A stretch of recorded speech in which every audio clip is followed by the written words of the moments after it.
Hi, folks. How are you? My name is Danny. Welcome to Danny's Corner. Today, I want to talk about some things that you may have missed during the debate. And this is because, as most of you say, this is because you guys watch the debate, not necessarily hear it. And I think that one of the things that we should be doing most is hearing the debate or listening to the debate. Really pay attention to not only the words, but how are those words being spoken, the inflection, the way things are being said, and what is being said, especially off mic. Yes, although people say that you're not able to understand what somebody is saying when their mic is turned off. I disagree with that.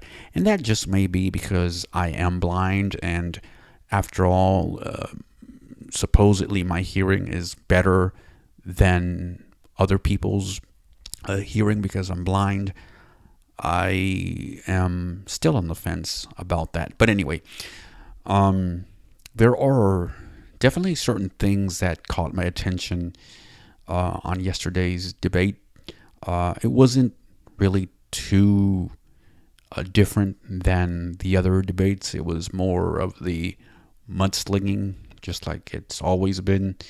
The topics haven't changed that much. More about the war, inflation, more about the I was better than you were, or I was better than this current president, and I can make things better, and I'll do this, and that. And anyway, so here are some of the things that I found interesting about this debate. Number one, Trump talked about people eating cats and dogs. He said he had heard this on TV. I thought you were not supposed to believe everything that you saw on TV, right? I mean, after all, not everything that you see on TV is truth. It can be fiction. So, and things can be deceiving, as you know. There's a lot of things, right, that can be made to be seem real, and he must know this because he talks about it. When it comes to fraud and stuff like that. He talks about how the media does this and how the media does that. Interesting how when it comes to his thing about people eating dogs and cats, he doesn't question that whatsoever. He goes along with that, not questioning the how truthful that story might be or not. The only thing he says, we'll see. Well, he should have seen that as soon as he finished watching that, not after. Just found that interesting. The second thing is Kamala Harris was asked some questions. One of the interesting ones is, what would you do different than Joe Biden? Or what things, let's see if I can remember this right. What things has Joe Biden done that you would do differently? And she really didn't answer the question. She tiptoed around it and didn't give a clear answer. And this is not new. I mean, we've heard politicians dance around questions such as this one for many years now. But it's always off-putting when politicians do this. and they should stop, because if you want transparency, the first thing that politicians should do is say, the current president and I have made some mistakes. These are what they are: A, B, and C. This is what I am going to do: A, B, and C. Here is what I would tweak. Here is what I would oppose or take out. You know what I mean? But it's as if any type of criticism to your own party is a no-no. And the only two people that I know of, there could be more, but the only two people that I have heard give constructive criticism to their parties, or to their party, have been John McCain and, can I think of another one? That's about it. I haven't heard any other person really talk about their party really that much, about how damaging it is to go in a destructive path where you not only talk about another person's views on policy, which is, that's what you're supposed to do in politics, but literally also go in for character assassination, which this is what yesterday's debate was about, and so were the past debates. It was more about character assassination, and a lot of mudslinging, as I mentioned earlier. One of the things that I also found interesting was Donald Trump, and most, if not some of you, may have not caught this, was because it was off mic. Donald Trump told Kamala Harris to be quiet. And this was when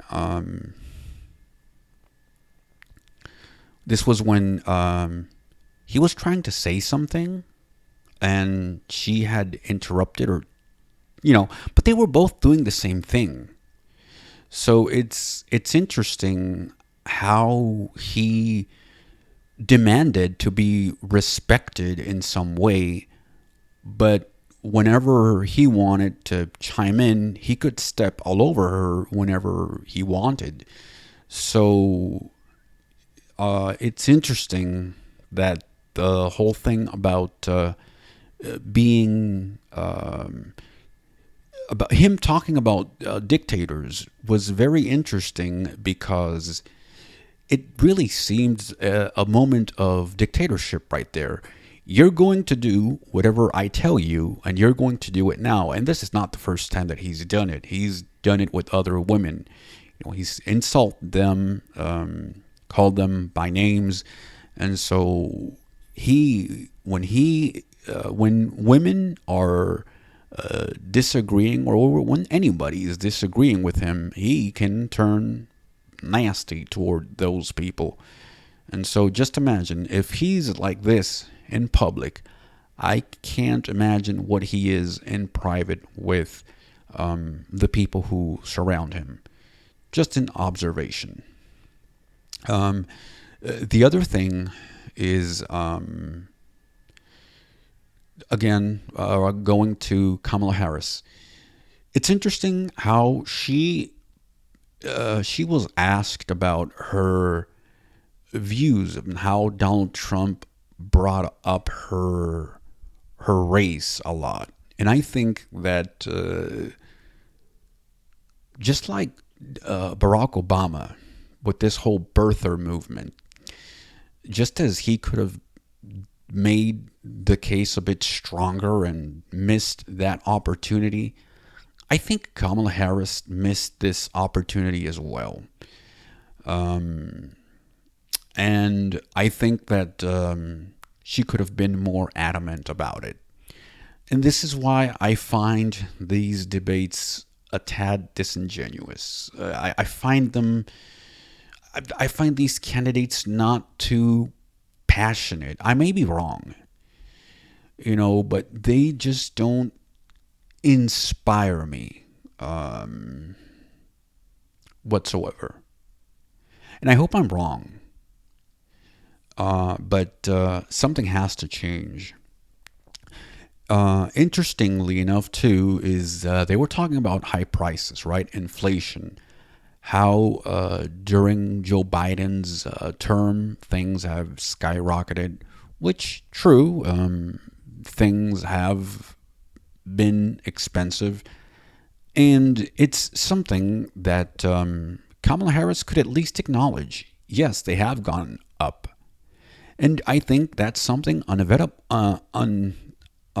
that's something that can't be avoided, right? That's something that can't be avoided because after as big as the pandemic, there's bound to be some sort of recession. There's bound to be something going on where a period where we're going to be struggling for a bit. And it's normal. We experienced this, the United States, back in 1929, right? And it took a lot of years for the U.S. to get back where it was before. And this is not going to be the only time when this is going to happen. I imagine that also in 1917 or 1918, the same thing happened too, where for a bit it took some time to get back to before the pandemic. And in the future, when more outbreaks hit, whatever they may be called, 50 years or 100 years from now, it's going to be the same thing. And so it's not going to be something that we are going to escape. And so this is something that, regardless of what party you may be supporting, this is something that has to be agreed upon. That it's something that one or the other party is not going to be able to control, right? This is not something that Joe Biden was able to fix in 4 years because it takes bipartisan. It's not something that Donald Trump, was able to fix because, again, it takes bipartisan. But in his thing, he was the first one to be reluctant to do anything. In Joe Biden's case, it's just a mess too. Because, again, both parties are reluctant to do much of anything, right? So it's not like we are only having an increase in prices until now. I remember that back when the pandemic was in its swing, a carton of eggs was $30, at least where I live. Could have been lower in some other places. So it just depends too where you live. Gas prices are higher in some states than in other states, and it just depends. You can't judge everybody with the same ruler, if you will. Let's see, what else did I find interesting? I think homelessness is one of those things that, regardless if you are red or blue, has affected a lot of states, and it's something that has not been talked about. At least, and if it has, it hasn't been talked about enough. And that's sad because the only thing that we're doing is we are letting it spread more and more. And on top of that, one of the things that Donald Trump is doing is he is spreading more lies. He is saying that the people that are coming in from other countries illegally are coming from insane asylums, mental institutions, prisons, and that those countries are letting them out of those places willingly to come into the United States, and that people here are letting them in gladly. It's sad because, and then he goes on to talk about drugs. Listen, here in the United States, the drug addiction is something terrible. But the other thing is, nobody is forcing people to take these drugs. Nobody's putting a gun to anybody's head to take fentanyl or any other drug. That's the first thing. So a lot of these people who are taking these drugs are doing it willingly. The other thing is that, unfortunately, when it comes to homelessness, a lot of these people are soldiers. They're veterans. They're people with mental health issues. And the people that closed mental institutions in the United States have been Republicans. The first people who started in a way to,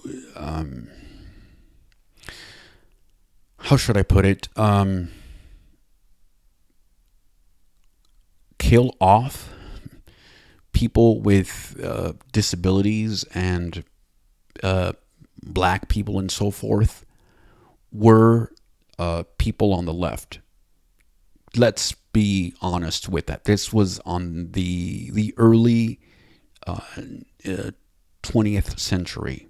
There's no doubt about that. There's just no getting around it. However, the other thing that we can't get around is that nowadays it has switched. Now it seems that the right is wanting to ostracize that community. It's doing the same thing that the left was doing, in a more insidious way, if you will. Not providing services for people with disabilities during the pandemic, restricting the right to vote to a lot of people, including not giving them water. There has been a lot of laws when it comes to that in different states.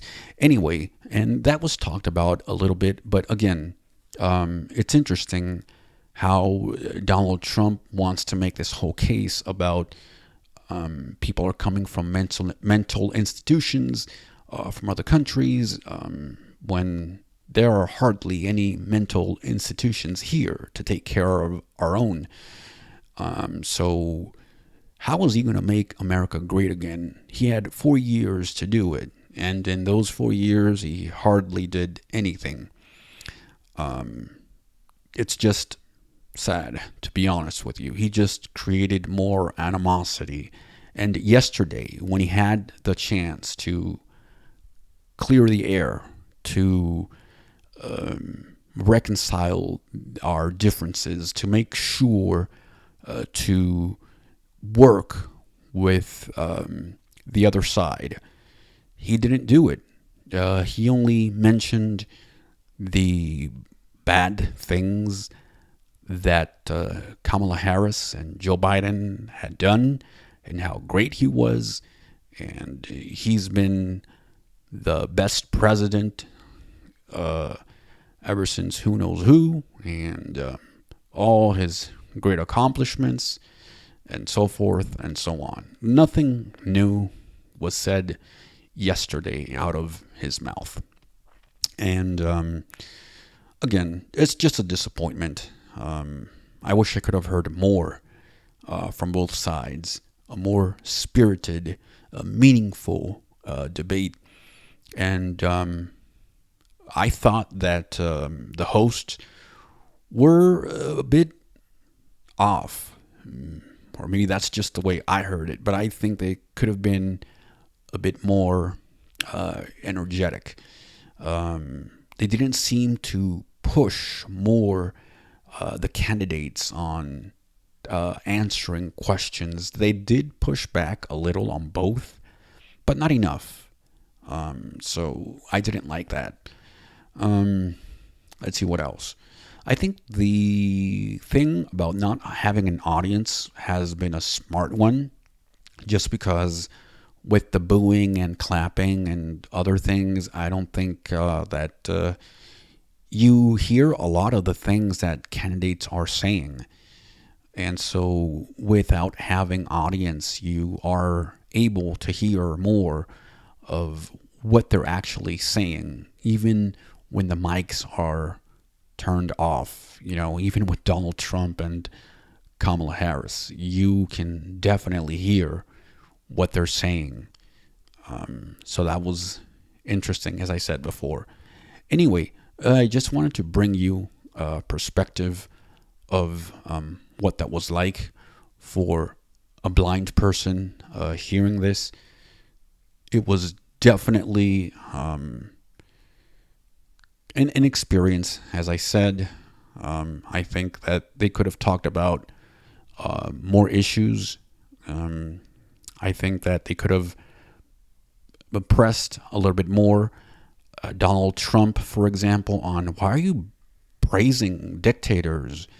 Let's focus on the United States and stop bringing North Korea or people from other countries and how they, like you or respect you and stuff like that. What are you going to do for this country? And I think he didn't focus too much on that, which is sad. So he lost his opportunity there. So anyway, thank you very much for listening, and I hope you have a nice day. Bye.